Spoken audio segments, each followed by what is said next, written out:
ሕፃን ልጆች ሲወለዱ እጃቸው እንዲህ ነው። ልክ ነው አላያችሁም መሰለኝ? አይደለም። ሕፃን ልጅ ሲወለድ በየቤታቸው እንዲህ ነው እጁ። ሴትም ይሁን እንዲህ ነው ሕፃናት እጆቻቸው። ምንድን ነው አሉ ዑለማዎቹ?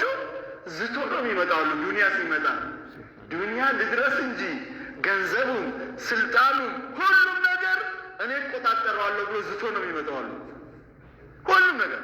ከዛስ 50 ይኑር 60 ይኑር 70 80 ይኑር ኖሮ ሲሞት አሁንም እጁ እንዲህ ብሎ ነው የሚሞጣው ነው አይደለም? የሚሞት ሰው ሁሉ እጁ እንዴት ነው? እንዲህ ነው። አላያችሁም? እንዲህ ጀናዛ አላንጂሙም እንጂ ነው እጁ እንዲህ ነው። ምን እያለ ነው? ኧረ ሰዎች ዛቻ ያልተሳካም፣ እንዳሰብኩት አቅጄ እንደመጣው ዱንያ አልሆነልኝም። እዩ ባዶ እጄ ነኝ። ምንም የለም። ምንም ባዶ እጄን እየተመለስኩ ነው። ከኔ ተማሩ፣ ትምህርት ከኔ ውሰዱ። በዱንያ ራሳችሁን መሽጉል አታርጉ። ለዱንያ አትታለሉ።